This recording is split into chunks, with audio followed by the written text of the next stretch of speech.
प्रणाम संत समाज भी सज्जनों तथा देवियों। गत रविवार को मैंने आपसे कहा था आज के लिए केन उपनिषद पर चर्चा करने की। उपनिषदों में केन उपनिषद का बहुत बड़ा महत्व है। केन उपनिषद, केन नाम इसका क्यों पड़ा? क्योंकि पहले मंत्र में केन शब्द का प्रयोग है। गत रविवार को मैंने ईश उपनिषद पर कहा था और उसका नाम इसीलिए ईश उपनिषद पड़ा। ईशावास्यम इदम सर्वम, उसका नाम इसीलिए ईश उपनिषद पड़ा। ईशावास्यम इदम सर्वम, ईश शब्द पहले है इसलिए। ऐसे केन उपनिषद में केन शब्द पहले है। ये उपनिषदें करीब 2500 वर्ष के पूर्व सब बनी और उस जमाने में जब पूरा भूमंडल आत्मज्ञान की दिशा से सोया था, उस समय हमारे यहां ऐसा गहरा चिंतन किया जाता था। ये बड़ी अद्भुत बात है। ऋषि अपने आप से प्रश्न करते हैं, केने सितम पतित प्रेषितम मन, केन प्राण प्रथमा प्रेत युक्त, केने सिताम वाचमिमाम वदंत चक्षु श्रोतम काऊ देवो युनुक्ति। केने सितम पतित प्रेषितम मन, प्रेषितम मन, केन प्राण प्रथमा प्रेत युक्त, केने सिताम वाचमिमाम वदंत चक्षु श्रोतम काऊ देवो युनुक्ति। केने सितम पतति प्रेषितम मन, केन इष्टम प्रेषितम, किसकी इच्छा से, किसकी प्रेरणा से मन विषयों में पतित होता है। जो हमारा मन भाग जाता है संसार में, विषयों में गिरता है, दुनिया में लिपटता है, ये मन कैसे ऐसा हो जाता है? ये मन का प्रेरक कौन है? मन को यत्र तत्र कौन भटकाता है? किसकी सत्ता से मन चलता है? केने सितम पतति प्रेषितम मन, केन प्राण प्रथमा प्रतियुक्त, केन किसके द्वारा ले जाने पर प्राण गतिशील होता है? किसकी सत्ता से प्राण गतिशील होते हैं इस शरीर में? केने सिताम वाचमिमम वदंती, किसकी इच्छा से मुख से वाणी निकलती है? चक्षु श्रोतम काऊ देवो युनुक्ति, कौन देवता है जो आंखों को, कानों को और सारी इंद्रियों को विषयों के ग्रहण में नियुक्त करता है? ये सब शब्द जाल के अंदर में सरल ढंग से अगर इसको हम कहें, सार लें तो यह है कि आंखों से देखने की प्रेरणा कहां से होती है? जीव रस चखती है किसकी प्रेरणा से? कान किसकी प्रेरणा से सुनते हैं? नाक किसकी प्रेरणा से सूंघती है? त्वचा किसकी प्रेरणा और सत्ता से स्पर्श ग्रहण करती है? प्राण किसकी सत्ता से प्राणवान गतिशील रहता है? मन किसकी प्रेरणा से चलता है और दुनिया की चीजों को जानता है? एक प्रश्न है। भौतिकवादी लोग कहते हैं कि चेतना नाम की कोई स्वतंत्र वस्तु नहीं है। चिरंतन वस्तु द्रव्य, जड़ द्रव्य है और उसी का गुणात्मक परिवर्तन चेतन हो गया है। चेतन कोई स्वतंत्र वस्तु नहीं, ऐसा भौतिकवादी मानते हैं।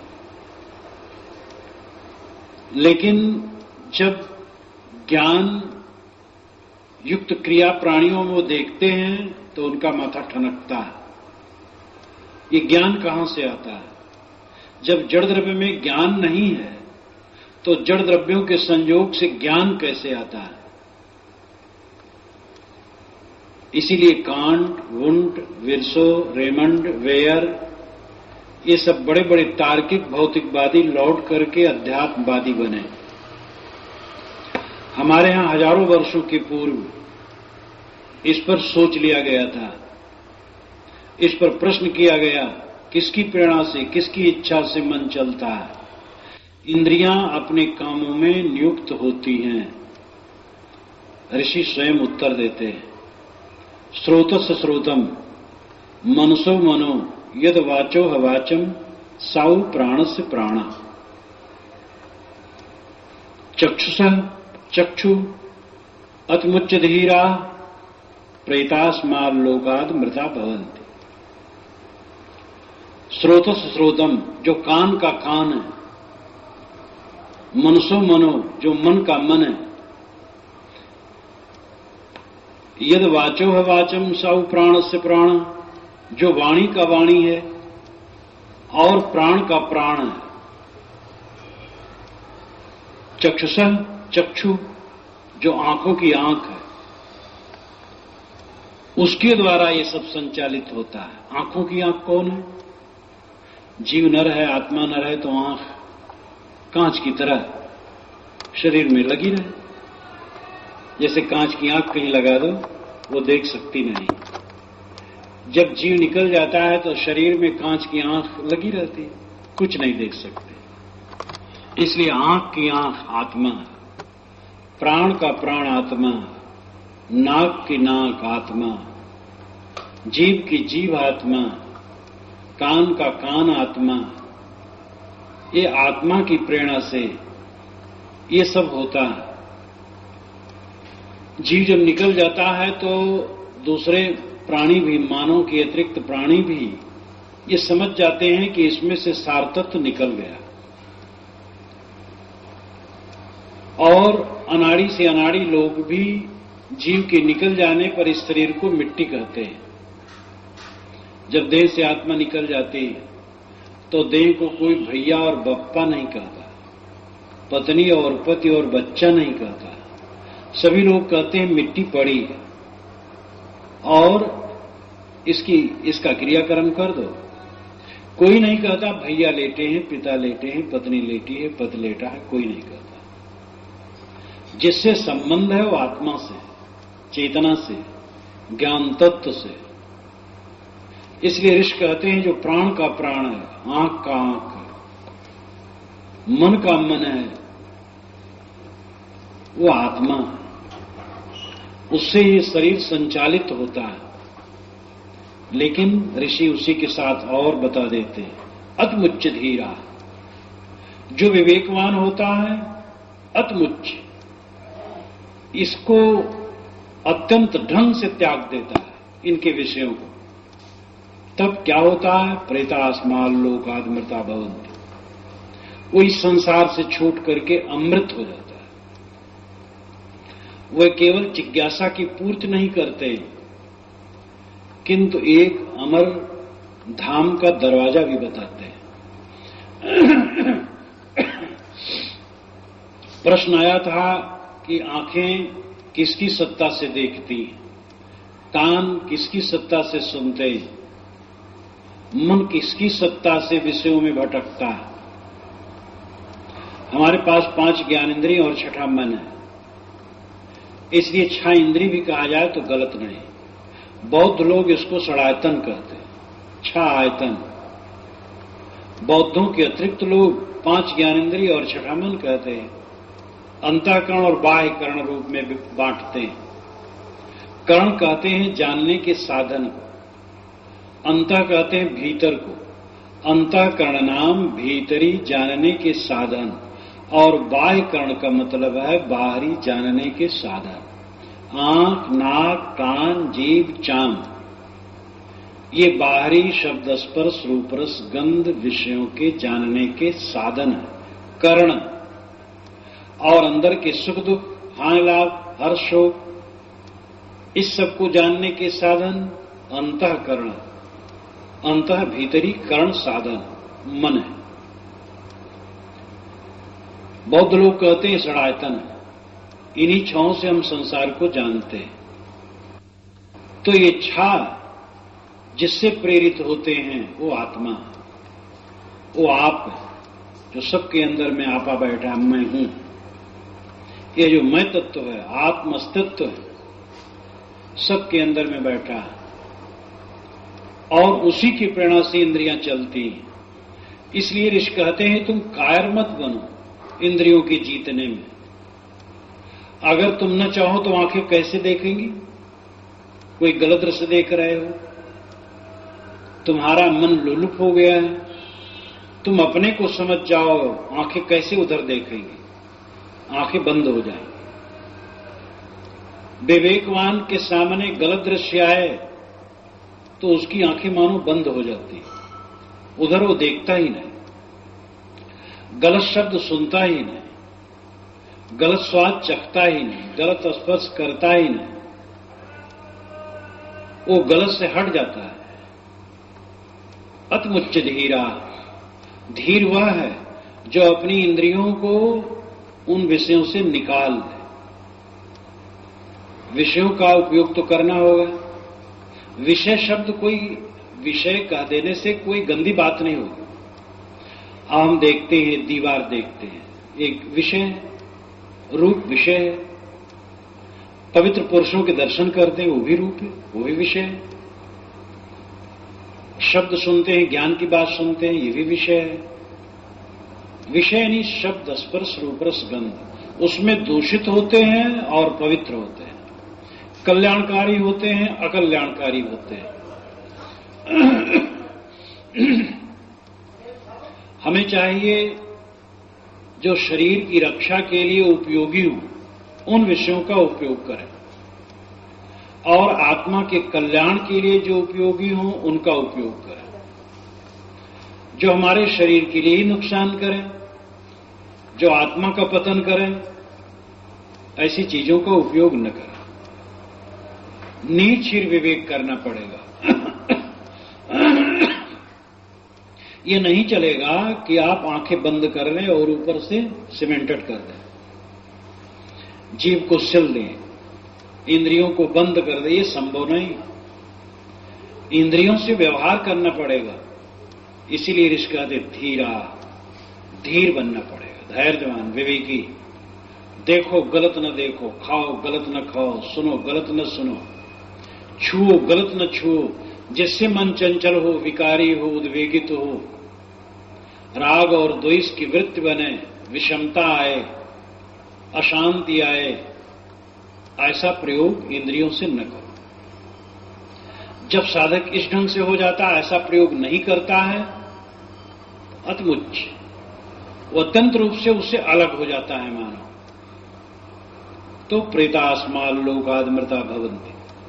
ऋषि कहते हैं वह इस लोक से जा करके, प्रेत का मतलब जाना। आप लोग मानते हैं प्रेत एक योनि जो रात में भयंकर रूप लेके खड़ा हो जाता है, और वो बिल्कुल झूठ है। कहीं प्रेत आपको मिले तो पकड़ ले आइए, उसको हम लोग बंद कर दें। प्रेत हो तो कुछ नहीं होता। प्रेत आसमान लोकादमृता भवन्ति। जब जीव यहां से चला जाता है शरीर छोड़ करके, अमृत हो जाता है। कहने का तरीका है उनका, यही अमृत हो जाता है। मर जाने के बाद अमृत क्या होगा जब यहां अमृत नहीं होगा? वो यही अमृत हो जाता है, क्योंकि आपका स्वरूप ही अमृत है। अमृत कहते हैं जो मरे न, अमृत कहते हैं जो जड़ न, मृत कहते हैं जड़ को। और आ उपसर्ग लग जाने से उसका अर्थ उल्टा हो जाता है, जो जड़ न हो, जो मरा न हो। आत्मा कभी मरती नहीं, इसलिए आत्मा अमृत है। और उस अमरतत्व को समझ करके, उस अमरतत्व में स्थित होकर के साधक यही अमृत हो जाता है, और अंततः वो देह के बंधन से भी छूट जाता है। तो ऋषि उत्तर देते हैं कि जो आंख की आंख है, कान का कान है, जीव का जीव है, मन का मन है, वाणी का वाणी है, वो आत्मा है। आत्मा से सारी इंद्रियों का व्यवहार होता है, इसलिए आत्मा श्रेष्ठ है। और आत्मा चाहे, यानी आप चाहें तो अपनी इंद्रियों पर बिल्कुल नियंत्रण कर सकते हैं। इंद्रिय और मन पर पूर्ण नियंत्रण ही जीवन की ऊंचाई है। इसी में सच्चा सुख है। हम अपने मन की गंदगी से प्रभावित होकर के भले विषयों में भटकें, लेकिन हमें पीड़ा के सिवा वहां कुछ मिलेगा नहीं। ऋषि आगे और कहते हैं, ना तत्र चक्षुर गच्छति ना वाक् गच्छति नो मनो न विदमो न विजानीमो यथा एतद् अनुशिष्यात् अन्यत् एव तद् वित्तात् अथो अवित्तात् आदि इत सुश्रुम पूर्वेशाम येन तद्व्यात् चक्षुरे। ना तत्र चक्षुर गच्छति, वहां आंखें नहीं पहुंचती, आत्मा तक आंखें नहीं पहुंचती। वो तो आंखों से देखता है। आंखों से कोई चाहे कि हमें दिखा दो। एक ने कहा आंखों से आप आत्मा को दिखा दीजिए तो मैं मानूं। तो मैंने कहा उसी प्रकार है जैसे आप हट करें कि मैं अपनी आंखों को निकाल करके हाथों पर रख करके देखना चाहता। अपनी आंखों को निकाल के हाथ में रख लेंगे तो कैसे देखेंगे? आंखें जहां वहां रहने दीजिए। अब आपके पास आंखें हैं इसलिए सिद्ध है कि आप दुनिया को देख रहे हैं। इसी प्रकार आत्मा को अपने से अलग करके देखने का जो हठ है, अपने को जाना चाहे कहे जो ऐसी बोल, कहें कबीर जियरा भया सो डामा डोल। साहब कहते हैं अपने आप को जो अलग देख रख करके जानना चाहता है और ऐसा कहता वो डामा डोल है। तुम तो हो ही, तुम नहीं हो क्या? मेरी अपनी सत्ता तो निर्विवाद है। ऋषि कहते हैं ना तत्र चक्षुर गच्छति, आंखों से उसको नहीं देख सकते हो, क्योंकि वही तो आंख से देखता है। उसी की सत्ता से आंखें देखती हैं, तो आंखों से कैसे उसको देखोगे? ना तत्र चक्षुर गच्छति ना वाक् गच्छति, वाणी से उसको पकड़ नहीं सकते हो, क्योंकि उसी द्वारा तो वाणी उच्चरित होती है। ना तत्र चक्षुर गच्छति ना वाक् गच्छति नो मनो, मन से भी उसका मनन नहीं कर सकते हो, क्योंकि उसी द्वारा मनन हो रहा है। ना विदमो, अलग से उसको जाना नहीं जा सकता है। यथा एतद् अनुशिष्यात्, शिष्यों को उसका उपदेश कैसे करें? ऋषि कहते हैं समझ में नहीं आता। कैसे बताएं? आत्मा को कैसे दिखाएं? जब याज्ञवल्क्य से एक ऋषि ने उलझ करके कहा था तुम आत्मा कहते हो तो दिखाओ ना कहां आत्मा है। तुम कहते हो घोड़े के 4 पैर होते हैं, वो चलता है, उस पर सवारी की जाती है, घोड़ा को दिखाओ ना। तो याज्ञवल्क्य ने कहा था जो सबको देखता है उसको कैसे दिखाऊं? तो ऋषि कहते हैं मैं शिष्यों को कैसे उपदेश करूं ये समझ में नहीं आता। जो मैं हूं वही तुम हो, इतना ही निर्देश गुरु करता है। गुरु अपने हृदय से निकाल करके शिष्य के हृदय में कुछ डालता नहीं, किंतु ये बताता है जो मैं हूं वही तू है, जो मेरे में वही तेरे में है। तू स्वयं धनी है, तेरे अंदर में तो स्वयं वो ब्रह्म, वो राम, वो खुदा, वो परमात्मा, वो परम तत्व, निर्वाण तत्व, मोक्ष तत्व। परमार्थ के जितने शब्द हैं पर्यायवाची, उन सबको जोड़ लो, सबका फलितार्थ आपके अंदर में विद्यमान आपका स्वरूप है। वो दिखाया नहीं जा सकता है, संकेत उसका होता है, निर्देश होता है। इसलिए ऋषि कहते हैं न विजानीमो यथा एतद् अनुशिष्यात्, मैं नहीं समझ पाता कि शिष्यों को उसका उपदेश कैसे करूं। न विजानीमो यथा एतद् अनुशिष्यात् अन्यत् एव तद् वित्तात् अथवा वित्ताद् आदि, वह विदित से भी परे है और अविदित से भी परे है। वो आंखों और इंद्रियों और विषयों यानी इंद्रियों से विदित नहीं हो सकता है और अविदित भी नहीं है। वही तो सब समय विदित है, वही तो सब समय इंद्रियों से देख रहा है, जान रहा है। तो आत्मा अविदित कैसे है? और विदित अगर कहें तो आंखों से विदित कैसे होगा? वो इंद्रियों से कैसे जाना जाएगा? इसलिए वो विदित भी नहीं है और अविदित भी नहीं। ये रहस्य की भाषा है, लेकिन ये रहस्य बिल्कुल खुल जाता है अगर हम उसको समझें। वो विदित नहीं है, यानी इंद्रियों से ग्राह्य नहीं, वो अविदित नहीं है, क्योंकि वो स्वयं ही है आप, जो सबके अंदर में चेतना है, आप अस्तित्व है, वही तो है। तो अविदित कहां है? अपने आप की अनुपस्थित का अनुभव कभी कोई नहीं करता है। मैं नहीं हूं कोई कहे, इसलिए सिद्ध हो जाएगा वो है। एक आदमी ने एक को पुकारा, उसने कहा मैं, उन्होंने कहा आप सो तो नहीं रहे हैं, सो रहे होते तो कैसे बोलते? मैं सो रहा हूं इसलिए आप जाग रहे हैं, कह रहे हैं। एक बार पंडित गोविंद वल्लभ पंत भाषण कर रहे थे, उसमें मुख्यमंत्री थे उत्तर प्रदेश के, तो विरोधी पार्टी वाले दूर खड़े, वो तो गड़बड़ाना चाहते हैं कुछ, कहे कि आपके भाषण की आवाज हम लोगों के पास तक नहीं आती, जोर से बोलिए। उन्होंने कहा आप नहीं सुन पा पूरी सभा हंस दी। तब उनको पता लगा गलती हुई, क्योंकि नहीं सुन पा रहे हैं, वो कहते नहीं सुन पा रहे हैं, वो कहते नहीं सुन पा रहे हैं, तो बिना सुने कैसे उत्तर देते हैं? इसलिए अपने आप की अस्तित्व का बोध सब समय सबको होता है।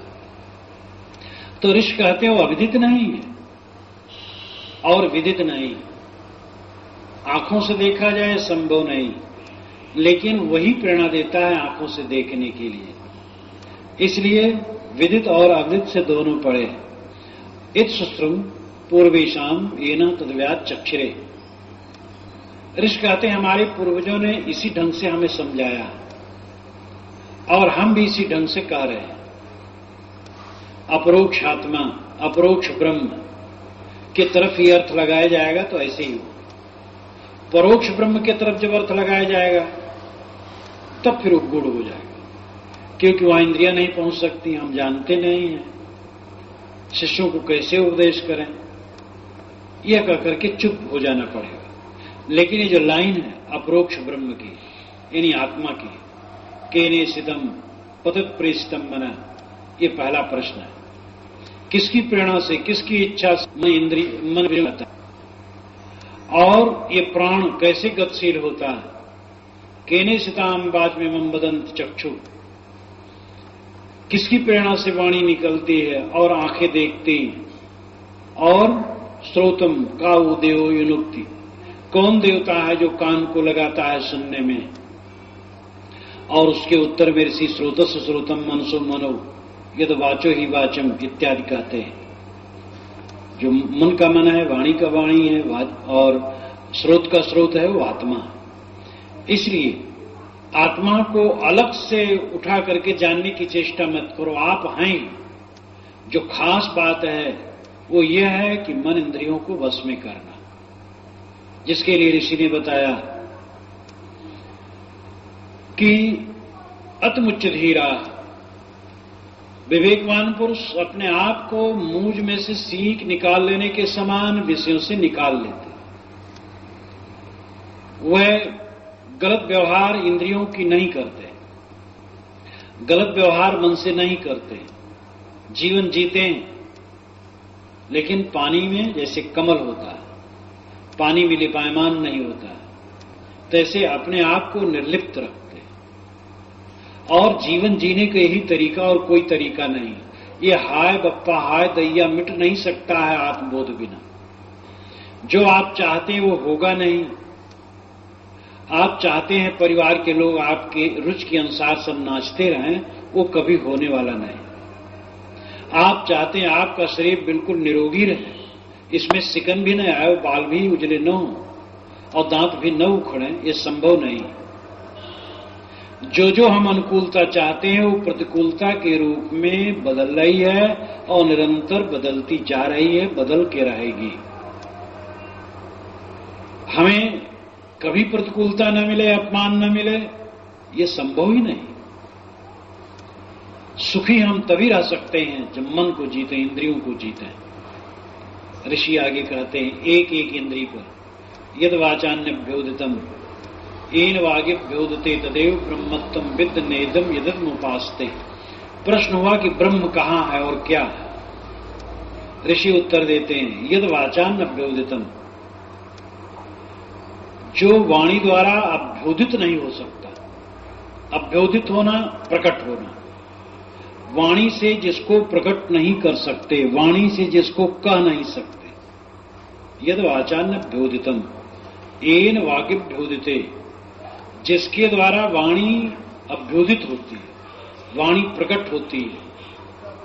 तदेव ब्रह्मत्वम विधि, तद एव ब्रह्म त्वम विद्धि, उसी को तू ब्रह्म जान। जिसके द्वारा वाणी प्रकट होती है उसको तू ब्रह्म जान। नेदम यदिदम उपासते, न इदम यदिदम उपासते, ये नहीं कि जिसकी तू उपासना करता हो ब्रह्म है। आज तक तू जिसकी उपासना करता आया है वो ब्रह्म नहीं।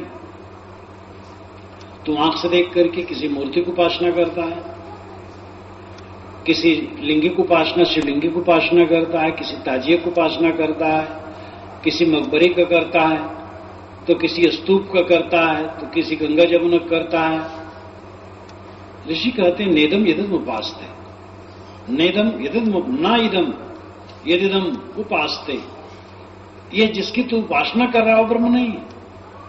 ब्रह्म तो वह है जो वाणी से प्रकट नहीं होता, किंतु जिसकी सत्ता से वाणी प्रकट होती है।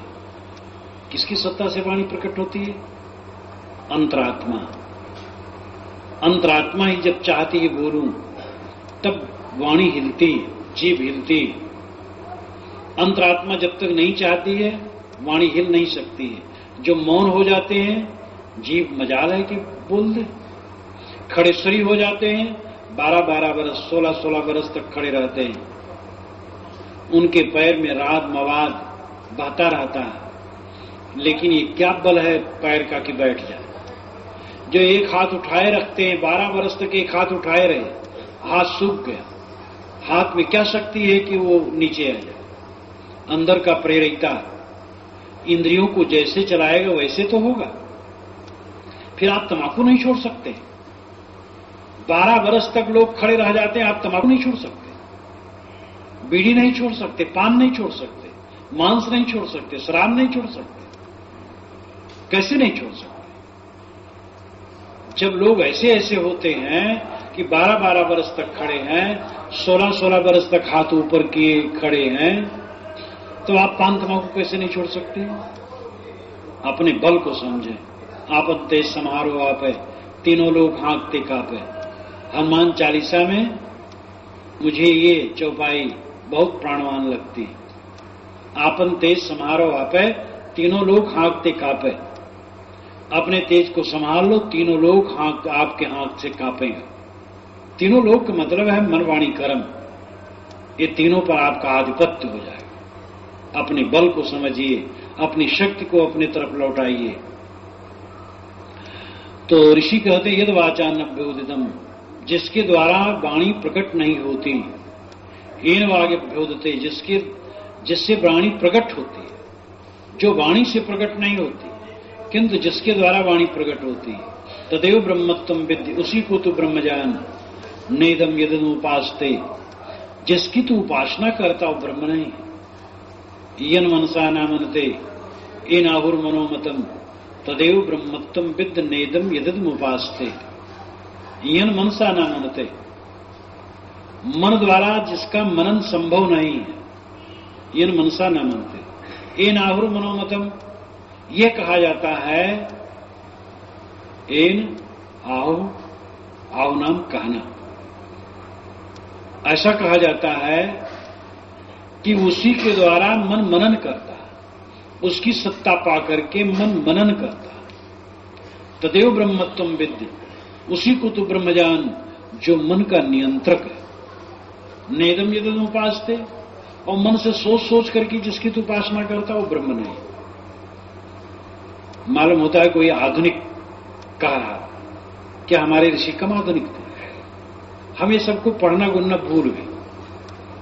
अगर कहीं कुछ होता है तो भागवत कथा हो रही, वहां गए बैठे, तो फिर वहां रासलीला कथा हो। कभी तो जन्म हुआ, कृष्ण महाराज का जन्म बता दिया गया, कभी धुंधकारी कथा बता दी गई, कभी वो जमला अर्जुन उद्धार बता दिया गया, एक दिन एक रासलीला बता दी गई, एक दिन कंसवध बता दिया गया। अब आप यही सुन करके बस कृतार्थ हो गए। जो हमारे यहां रहस्य भरा है पुराने ग्रंथों में, वो सब धीरे धीरे मनन चिंतन छूट गया। निर्गुणी धारा के संतों ने उसको उठा करके सामने रखा अपनी भाषा में, सदगुरु कबीर और उसके पश्चात एक विशाल वाहिनी जो निर्गुणी धारा संतों की है, दादू साहब, नानक साहब, खीसा साहब, पलटू साहब, ये सब जो निर्गुणी धारा के संतों ने कहा वही सार तत्व को कहा जो पुराने जमाने में उपनिषदों में कहा गया था। तो यद वाचा नभ्योद, जिसको आंखें नहीं देख सकती, एन चक्षुंष पश्यति, जिसकी सत्ता से आंखें देखती हैं, तदेव ब्रह्मत्वं विद्धि, उसी ही को तो ब्रह्मजान। जिसकी सत्ता से आंखें देखती हैं उस सत्ता को तो ब्रह्मजान। नेदम यदमुपास्ते, आंखों से देख करके जिसकी तू उपासना करता वो ब्रह्म नहीं। बारंबार ऋषि निचली पंक्ति को बारंबार दोहराते, नेदम यदमुपास्ते, नेदम यदमुपास्ते, ये बारंबार दोहराते हैं। नेदम यदमुपास्ते, ये बारंबार दोहराते हैं।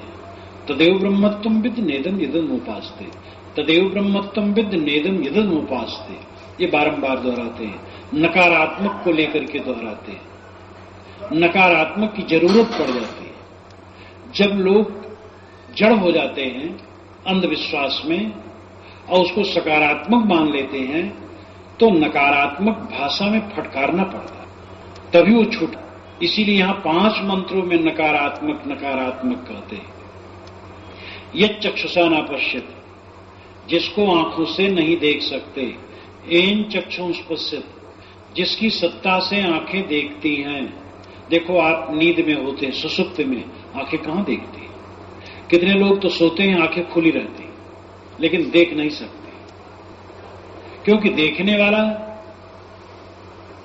के सामने तो एक अवस्था का आवरण आ गया है, तो आंखें क्या करेंगी?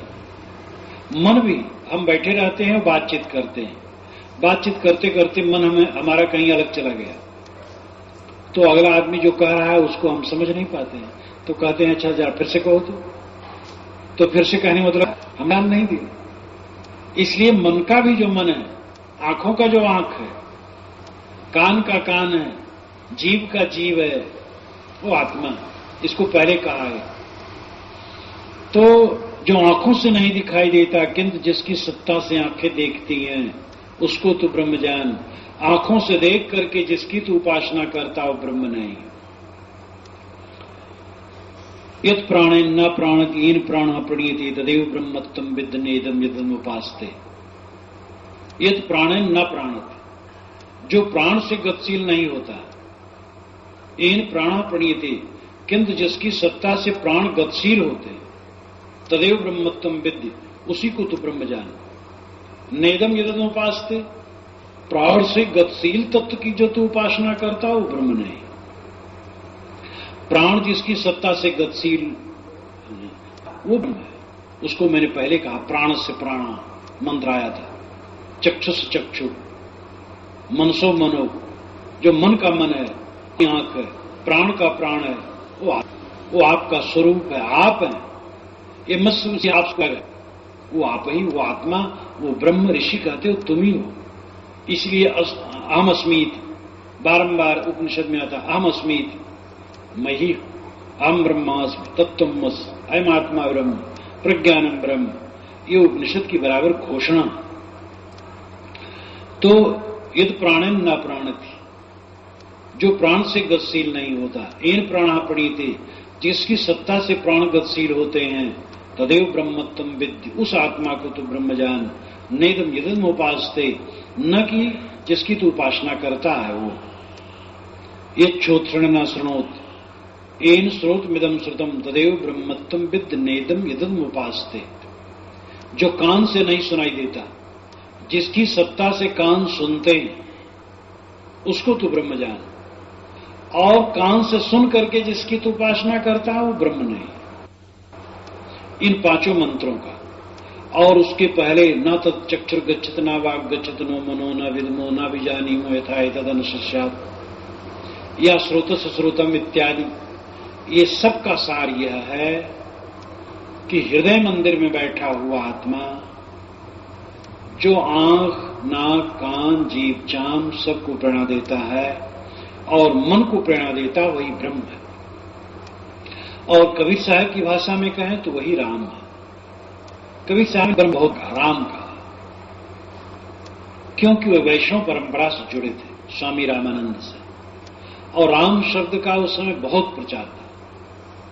इसलिए कबीर साहब ने राम शब्द खूब कहा। केवल अपने मुख्य ग्रंथ बीजक में 250 बार उन्होंने राम कहा।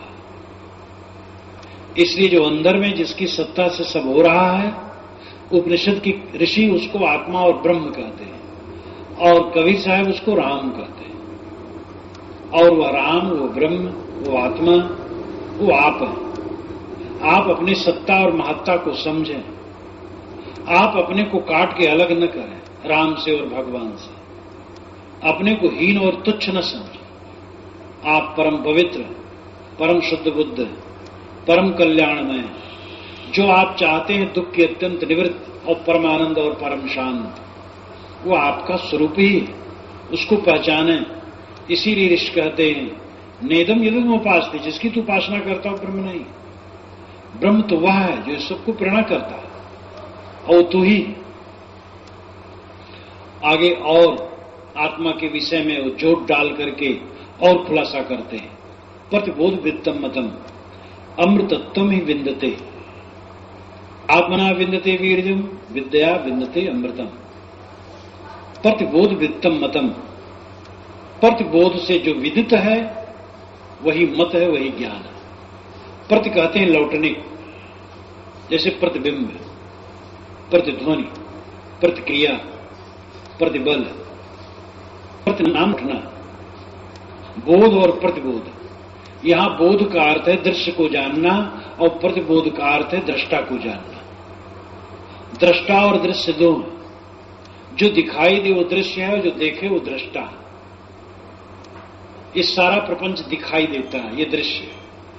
आंखों का दृश्य रूप है, कान का दृश्य शब्द है, शब्द भी दृश्य है, कान से हम उसे जानते हैं। और जीभ का दृश्य रस है, त्वचा यानी चाम का दृश्य स्पर्श है, और नाक का दृश्य गंध है, मन का दृश्य संकल्प विकल्प है। पांचों विषय और संकल्प विकल्प ये सब दृश्य है, और इसका दृष्टा आत्मा चेतन है, जो सबके अंदर में बैठा है। वह दृष्टा, दृष्टा देखता है तब उसको बोध होता है, और जब लौटता है अपने तरफ तब प्रतिबोध होता है। प्रतिबोध होना है अंतर्मुख होना। हम जब बाहर आंख खोल करके देखते हैं तो बहिर्मुख हो जाते हैं, आंखें बंद कर लेते हैं जब तो अंतर्मुख हो जाते हैं। लेकिन अगर मन अंतर्मुख ना हो तो केवल आंख बंद करने से अंतर्मुख नहीं होंगे। बाहर सोचते हैं तो बहिर्मुख हैं, जब अंदर सोचते हैं तो अंतर्मुख हैं। प्रतिबोध वित्तम मतम, प्रतिबोध से जो विदित है, प्रतिबोध द्वारा जो जाना गया है वही सच्चा ज्ञान है। अंतर्मुख द्वारा जो जाना गया वही सच्चा ज्ञान है। संसार को भूल करके जो जाना गया वही सच्चा ज्ञान है। यहां संसार को भूलने की राय देते हैं ऋषि। हम एक क्षण नहीं भूलना चाहते हैं। हम कुछ करना चाहते हैं, देखना चाहेंगे, देखने कुछ नहीं मिलेगा तो कुछ सुनना चाहेंगे, सुनने नहीं मिलेगा तो कुछ चीखना चाहेंगे, नहीं कुछ हो तो तम्बाकू रगड़ करके थोड़ा सूंघे तो कुछ लगता गर्माहट है, कुछ पान खा लें, चाय ही पी लें 2 कप, और कुछ तो करें, कुछ न करें, बेकार की जिंदगी। ऋषि कहते हैं कि जिसको तुम बेकार कहते हो वही साकार है, और जिसको तुम साकार कहते हो बेकार है। तुम्हारे ऐसे कुछ क्षण होने चाहिए जब सारी इंद्रियां ठप हो और मन ठप हो, यही समाधि है। इंद्रियों का ठप हो जाना और मन का ठप हो जाना समाधि है। इंद्रियां क्रिया छोड़ दे और मन क्रिया छोड़ दे, फिर क्या पूछना, शेष स्वयं शिव तत्व आ जाए। प्रतिबोध वित्तम मतम, प्रतिबोध से विदित मत यानी ज्ञान, वही आत्मज्ञान है। अपने तरफ लौट आने से जो ज्ञान होता वही ज्ञान है। आप सबके बीच में बैठे रहें, बात करते रहें, अपने आप का ख्याल नहीं होगा। अकेले हो तब ख्याल होगा, लेकिन अकेले में भय लगता है। अकेले में तो खुराफात की याद आती है तो और भय लगता है। और निश्चित है मन जितना शैतान है उतना खुराफात की याद होगी, लेकिन खुराफात से घबराए न, मन के खुराफात से। उसको तोड़ने के लिए अकेले हों और अपने आप को परखने के लिए अकेला होना बहुत जरूरी है। जब आप अकेले खाट पर बैठे होते हैं तब आप अपने चेहरे को, अंदर के चेहरे को समझ सकते हैं कि आपका चेहरा कुद्रूप है कि सुंदर है। अगर अकेले में आपके अंदर में प्रेम, करुणा, क्षमा, दया, संतोष, निर्मलता है तो समझ लीजिए आपका चेहरा ठीक है। सबके बीच में बातचीत करते तो ये गंदगियां नहीं रहती करीब करीब। जब सब हट जाते अकेले में गंदगियां उभरती हैं, और अकेले में अच्छाइयां उभरें इसका मतलब गंदगी घट गई और अच्छाइयां आ गई। अकेले बैठे हों, अकेले चलते हों, अकेले हो, तब अंदर में क्या उठता है इस पर ध्यान दीजिए, और उसी समय अपने आप की परख होती है। इसलिए हर साधक को अकेले होना चाहिए। कुछ समय के लिए अकेले होइए, और जब एक खुराफात मन में आएगा तो आप घबरा जाएंगे, लेकिन घबराइए ना, साधना कीजिए, मन को ठीक कीजिए। जो परिपक्व साधक है जैसे अकेले होता है समाधि है मानो उसकी। दूसरे लोग में बातचीत करते हैं, बहिर्मुख वृत्ति हो जाती है। जैसा दूसरा हटाओ समाधि में ही, इसलिए अकेले होना जरूरी है। तो ऋषि कहते हैं प्रतिबोध वित्तम मतम, प्रतिबोध द्वारा विदित मत यानी ज्ञान वास्तविक ज्ञान है। अपने तरफ लौट आना वो सच्चा ज्ञान है, अंतर्मुख हो जाना सच्चा ज्ञान है। जब तक आप देखते, सुनते, सूंघते, चीखते, सोचते हैं तब तक अपनी अंतरात्मा से अलग है।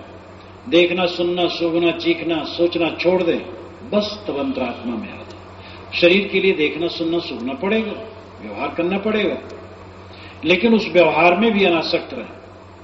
खाएं अनासक्त होकर, देखें अनासक्त होकर, मोह न करें।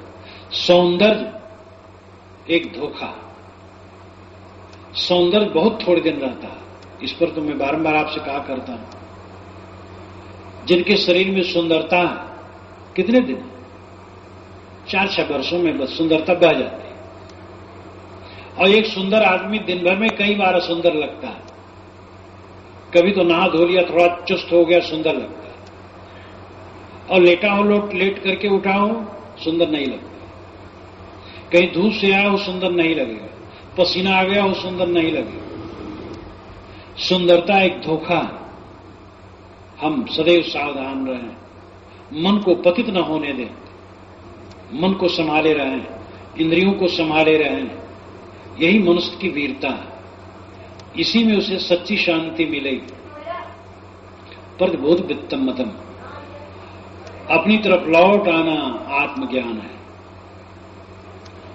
अमृतत्वम ही विंदते, इससे अमृतत्व का अनुभव होता है।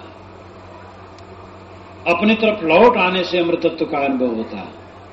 जो बाहर रहेगा विष का अनुभव होगा। कितना आकर्षक विषय आप सोचें उसमें आपका चित्त बेचैन रहेगा। जितने रागात्मक गीत हैं वो कैसे आप जानते हैं, जो विरह के गीत हैं वो कहीं भी रिकॉर्डिंग में सुन लो, तेरी याद में जी छटपटाता है और दिल फटता है, या ये हो रहा है, वो हो, हरदम परेशान। जितने ऐसे गीत सुनो, कहीं भी सुनो, तो गाने वाला परेशान होगा। वो यही व्यक्त करेगा कि हम परेशान हैं, दुखी। तो बाहर अपना मन भटकाने से सदैव शांति, विषय अमृतत्व में विंदते, जिससे अमृतत्व का अनुभव हो, वो प्रतिबोध वित्तम मदम में, अंतर्मुख होने में। जब आदमी बाहर से लौट करके आत्म अभिमुख होता है तब उसे अमृतत्व का अनुभव होता है। अमृतत्व में विंदते, आत्मना विंदते वीर्यम, विद्या विंदते अमृतम। आत्मना विंदते वीर्यम, आप कहेंगे कि हम बहुत साधारण आदमी हैं महाराज, ये बड़ा कड़ा उपदेश है, हम बहुत साधारण आदमी। ऋषि कहते घबराओ मत, आत्मा विंदते वीर्यम। आत्मा से आदमी वीर्य लाभ करता है। वीर्य नाम बल। जो अपनी आत्मा का विश्वास नहीं करता, आत्मा का ज्ञान नहीं, आत्मा का नियंत्रण नहीं, वो आदमी नहीं, मिट्टी। Self reference, self knowledge, self control, ये तीन की बड़ी जरूरत है। आत्मज्ञान, आत्मविश्वास, आत्मनियंत्रण।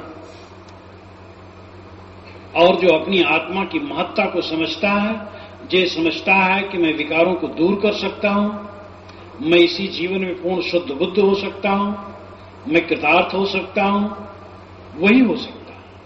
कायर कुचर आदमी कहीं कुछ नहीं कर सकता। न वो व्यापार कर सकता है ठीक से, न नौकरी ठीक से कर सकता है, न खेती कर सकता है, न डॉक्टरी कर सकता है, न वकालत कर सकता है। कायर आदमी कुछ नहीं कर सकता। जो आत्मविश्वासी होगा वही कर सकता है। दूसरे लोग कर सकते हैं, हम क्यों नहीं कर सकते हैं? ऋषि कहते हैं आत्मना विंदते वीर्यम। आत्मा से ही बल प्राप्त होता है। आत्मा को खो करके कोई बल नहीं पा सकता। अपने आत्मा को कुचल करके कोई ऊपर नहीं उठ सकता। आत्महीन बनकर मैं कुछ नहीं कर सकता, इस प्रकार सोच करके आदमी बेकार हो जाता है। इसलिए ऋषि कहते हैं आत्मना विंदते वीर्यम, विद्या विंदते अमृतम। ये आत्मज्ञान रूपी विद्या से अमरता की प्राप्ति होती है। इसलिए आत्म विद्या में लगो। ऋषि आगे और कहते हैं ये चेद वेदी दत्त सत्यमस्ति, ना चेदी हा वेदीन महति विनष्टि। भूतेषु भूतेषु विचित्र धीरा, प्रेतास्माल लोकाद मृता भवन। ये चेद वेदी दत्त सत्यमस्ति। अगर आज चेत गया तो सत्य कल्याण है। ना चेदी हा वेदीन महति विनष्टि। आज नहीं चेता तो महान विनाश है। आज चेतने का समय है, आज जागने का समय है। हमारे स्वजन जब मर जाते हैं तो हमें चोट लगती है। अभी एक पत्र आया दिल्ली की तरफ से, और वो साधक का कोई निकट का मर गया। उसने पत्र लिखा है कि महाराज, मेरी स्वरूप स्थित, मेरी आत्म स्थित पूर्ण नहीं हुई। मुझे भय है कि शरीर छूट न जाए। देखो मेरे साथी चले गए, मुझे और तो कुछ इच्छा नहीं, संसार चलता रहे, लेकिन जिसके लिए मैंने देह धारण किया वह मेरा काम पूरा नहीं। मेरा मन निर्मल एवं एकाग्र होकर के आत्मलीन पूरा का पूरा नहीं हुआ। थोड़े समय आत्मलीन होता फिर भटक जाता। इसलिए मेरा काम पूरा नहीं हुआ और मेरा भी शरीर थोड़े समय आत्मलीन होता फिर भटक जाता। इसलिए मेरा काम पूरा नहीं हुआ और मेरा भी शरीर छूट न जाए, बीच ही में चला जाऊं। उसने हड़बड़ा के पत्र लिखा, क्योंकि साथी चला गया है। कुछ दिन में सामान्य हो जाएगा, भूल जाएगा। जो सदैव याद रखे इसको, वही जाग सकता है। ये चीज वेदीदत सत्यमस्ति, ये नाम यही अभी चेत अवेदीदत, अवेदित, अवेदित नाम जानना, जाग जाना, समझ लेना। अगर आज चेत गया सत्यमस्ति तो सत्य है, कल्याण। ना चेत हावेदीन माति विनष्टि। अगर आज नहीं चेता तो महान विनाश। अगर हमारे आंखें न होती तो व्यवहार के काम में परेशानी होती। संतों के दर्शन कैसे करते, सत्शास्त्र कैसे पढ़ते, किसी अच्छी जगह कैसे जा पाते, पैर न होते कैसे चलते, हाथ न होते सेवा कैसे कर सकते, पागल होते तो नालिक पानी पीते, कुछ भी न सोच पाते, कोड़ से गलित होते तो कहीं किनारे पड़े रहते, समाज में जा भी नहीं सकते, फालिज मार दिया होता, उठ न पाते। कैसा सौभाग्य है कि हमारा ये सब नहीं है। कितना सुंदर समय है, लेकिन इस समय को हम कैसा खोते हैं धोखे में, और थोड़े दिन में वो सब आने वाला है। अंतर होता है, किसी चलते फिरते शरीर छूट जाता है, किसी कुछ हो करके छूटता है, लेकिन आता है। देरी लगती है, लेकिन देरी है नहीं, बहुत जल्दी जल्दी सबके सामने ये चीज आती है। इसलिए ऋषि कहते हैं ये चेद वेदी दत्त सत्यमस्ति ना चेदी हा वेदीर महती विनष्टि। आज अगर जग गया तो महाकल्याण है, आज न जगा तो महान विनाश है। इसलिए हमें जग जाना चाहिए। भूतेषु भूतेषु विचित धीरा प्रेतास्मार लोकाद मृता भवन्ति। भूत भूत में, भूत का मतलब आत्मा, भूत का मतलब मिट्टी पानी आग हवा आकाश, जड़ तत्वों को भी भूत कहते हैं और आत्मा को भी भूत कहते हैं। वह आत्मभूत हैं। इस प्रकार भी भूत प्रत्यय जोड़ करके कहा जाता है, नहीं आत्मलीन है, ब्रह्मभूत हैं यानी ब्रह्मलीन है।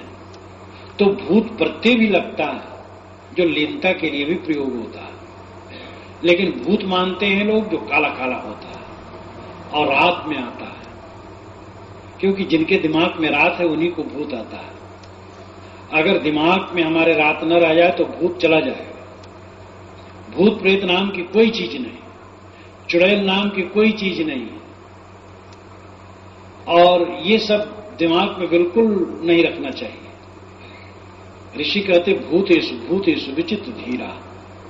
भूत भूत में यानी प्राणी प्राणी में विचित्र नाम अच्छी तरह से चिंतन करके कि वह आत्म अस्तित्व मेरे ही में नहीं सब में है, जो मैं हूं वही हुआ है, वही सब है। भूतेषु भूतेषु विचित्र धीरा, प्राणी प्राणी में उस आत्म तत्व को जान करके प्रेतास्माल लोकात्मता भवन्ति, प्रेत होकर के, प्रेत यानी जा करके। यहां भी भूत प्रेत दोनों आया है। ये भूत प्रेत दोनों अर्थ नहीं है।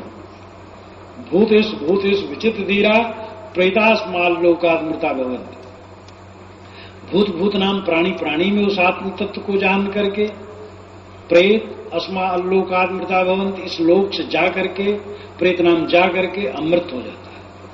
इस लोक से जा करके मतलब इस लोक का मोह छोड़ करके, जो हमारे चारों तरफ फैला हुआ है उसका मोह जीत करके वो अमृत हो जाता है। यही अमृत, यही विष है।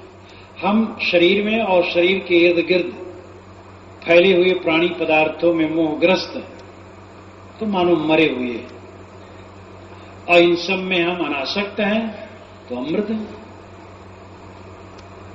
लेकिन ये बिल्कुल उल्टा लगेगा। पास वालों मोह न करे, राग न करे, द्वेष न करे तो आनंद ही क्या। एकदम मर जाए, कुछ नहीं, कुछ न करे, बेकार जिंदगी लगती है जो उसमें कुछ गर्माहट, और गर्माहट समझते हैं उलझना। लेकिन ये भूल है हमारी आदत ऐसी है। अब आदत बस ऐसा हम समझते हैं। हम इंद्रिय और मन के जो विषय हैं उनमें आनंद मानने के आदी हैं।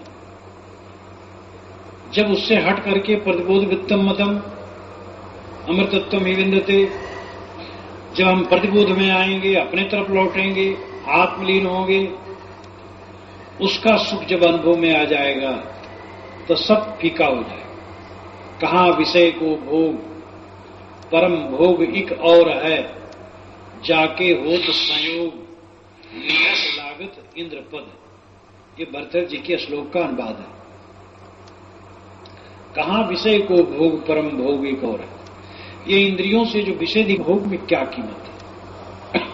परम भोग तो कुछ और ही है, जिसके संयोग से होने पर इंद्र पद भी फीका लगता है। और वह भोग क्या है? अंतर्मुख होना। आत्मनुभूत ही वो परम भोग है। तो ऋषि कहते हैं ये चेत वेदी तत् सत्यमस्ति। आज अगर जग गए, आज चेत गए तो कल्याण समझो, आज न चेते तो महाविनाश है। इसलिए आज चेत जाओ, जग जाओ, और प्राणी प्राणी में उस आत्म तत्व को समझो। जात पात का भेद, स्त्री पुरुष का भेद, पंथ संप्रदाय का भेद, मत मजहब का भेद, ये सारे भेद झूठे। सभी के अंदर में वही तत्व बैठा है, वही राम तत्व, वही ब्रह्म तत्व, वही शिव तत्व, वही आत्म तत्व, जीव तत्व सबके अंदर में बैठा। और ऐसी दृष्टि हमारी हो जानी चाहिए जिसमें समता जब प्राप्त हो जाती है इंसान को, तो हर्ष शोक, हानि लाभ, शोक मोह, दुख सुख से उसका मन ऊपर उठ जाता है। भूतेश भूतेश विचित धीरा, भूत भूत में, प्राणी प्राणी में उसको देखना सहज नहीं है। ऋषि कहते धीर होकर के वो देखता है। धीरा, धीरा शब्द प्रयोग बारंबार उपनिषद में आता है। जहां विवेकवान के लिए कहा गया, जहां इंद्रिय जयी के लिए कहा गया, धीर शब्द का प्रयोग किया गया। वो धीरवान होता है जिसमें वो ऐसे देखता है। वो ऐसे तो समझ मन से मान लेना, हाँ सब में भाई वही है, ये कहां अलग है। सब में मान लिए और फिर ठगते हैं, दूसरे को धोखा देते हैं, राग द्वेष करते हैं, तो समझना कहां, सिना आचरण में है। शब्द काफी नहीं है, वाणी काफी नहीं, वाणी का प्रयोग जीवन में होना चाहिए। जो हम ज्ञान की बात कहते हैं, कहां कबीर पद बोझे सोई, मुख हृदय जाके एके होई। साहब कहते वही सत्य को समझेगा जिसके मुख और हृदय में एक ही बात समाई। और मुख कछु और हृदय कछु आना, सपने हो काहू मोह नहीं जाना। जिसके मुख में कुछ और है, हृदय में कुछ और है, उस स्वप्न में भी आप तत्व को नहीं समझ सकता। इसलिए ऋषि कहते हैं कि आज जग जाओ, कल का भरोसा छोड़ दो। केन उपनिषद पर मैंने कुछ मंत्रों पर आपके सामने चर्चा की। केन उपनिषद की शुरुआत केने सितम पदत प्रेषितम मन, केन प्राणा प्रतिमा प्रेत युक्त से शुरू होता है। किसकी प्रेरणा से, किसकी इच्छा से मन विषयों में जाता है, प्राण गतिशील होता है, आंखें देखती हैं, कान सुनते हैं। तो ऋषि ने उत्तर दिया, जो कान का कान है, जो प्राण का प्राण है, जो मन का मन है, जो आंख का आंख है, उसके द्वारा। ये भी संकेत में निर्देश है, सीधा नहीं। इसीलिए उपनिषद है। उपनिषद यानी रहस्य। तो कान का कान कौन, आंख कौन? आत्मा। आत्मा के न रहने पर कान बेकार, आंख बेकार, सब बेकार। बहुत लोग कहते हैं रोग है शरीर में, ये परेशानी वो परेशानी, मार हाय तोबा, जीव निकल गया, सब हाय तोबा खत्म। बस लपेट करके ले करके आग पर रख दिए या पानी में फेंक दिए, मिट्टी में गाड़ दिए। जब तक जीव है इसकी सार्थकता है। इसलिए प्राण का प्राण, मन का मन आत्मा है। और उसी के लिए ऋषि आगे ये बतलाए कि वो आंख से नहीं देखा जाता, वाणी से नहीं कहा जा सकता। वाणी से जो कहा जा रहा है वो संकेत है, वो थोड़े कहा जाएगा, तो निर्देश है। मन से भी नहीं जाना जा सकता क्योंकि वही मन को जानता है।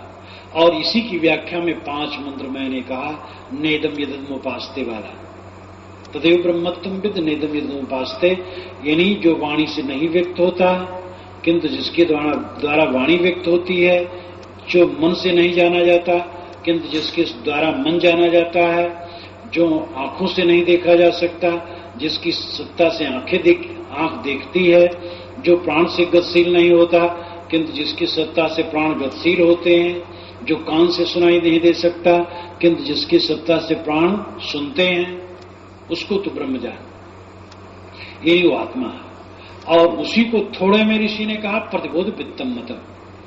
प्रतिबोध ही सच्चा ज्ञान है।